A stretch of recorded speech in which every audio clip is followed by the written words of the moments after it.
আসসালামু আলাইকুম, স্বাগতম বাংলা ইয়ামি ব্লগে। এই টমেটোর সিজনে একটু টমেটো ভর্তা না হলে চলে। আজ তৈরি করেছিলাম টমেটো ভর্তা। চলুন ভিডিওতে দেখে নেওয়া যাক কিভাবে আমি তৈরি করেছি আজকে টমেটো ভর্তাটি।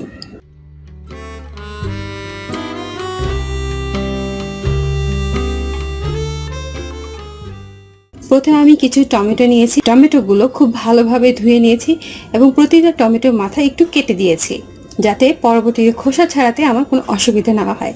এখানে আমি কোনো পানি ব্যবহার করছি না, কোনো লবণও ব্যবহার করছি না। ঢেকে দিয়েছি। দেখুন টমেটোগুলো সিদ্ধ হয়ে গেছে। টমেটো থেকে যে পানিটা বের হয়েছিল সেটাও শুকিয়ে গেছে, খোসাগুলো অনেকটা আলাদা হয়ে এসেছে। এখন আমি টমেটোগুলো নামিয়ে নিব। অনেকে টমেটো ভর্তা করার সময় সিদ্ধ করে করেন, কিন্তু আমার মতে এভাবে টমেটোটা ভর্তা করলে এটার স্বাদ খেতে একটু ভালো হয়। এখন আমি একটি ফ্রাই প্যান নেব, সেখানে আমি একটু তেল দিচ্ছি।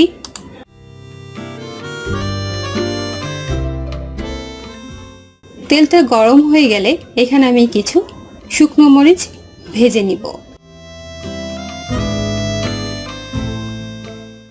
মরিচটা ভাজা হয়ে গেছে, এখন এটা আমি তুলে রাখছি। এই তেলের মধ্যেই আমি কিছু পেঁয়াজ ভেজে নিব। পেঁয়াজটাও ভাজা হয়ে গেছে, এখন এটা তুলে নিচ্ছি। এবার পেঁয়াজ এবং মরিচটা আমি একটু লবণ দিয়ে মাখিয়ে নিচ্ছি।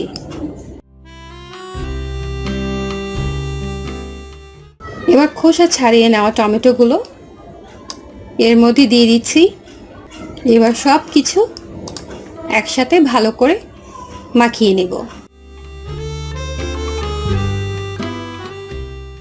এই টমেটোর সিজনে অবশ্যই আপনারা একটু হলেও টমেটো ভর্তা তৈরি করে নিজে খাবেন এবং প্রিয়জনকে খাওয়াবেন। কার কার টমেটো ভর্তা পছন্দ এবং কে কে তৈরি করে খেয়েছেন অবশ্যই কমেন্টে জানাবেন। ভিডিওটি ভালো লাগলে অবশ্যই লাইক, কমেন্ট এবং শেয়ার করবেন। ভিডিওটি দেখার জন্য অসংখ্য ধন্যবাদ।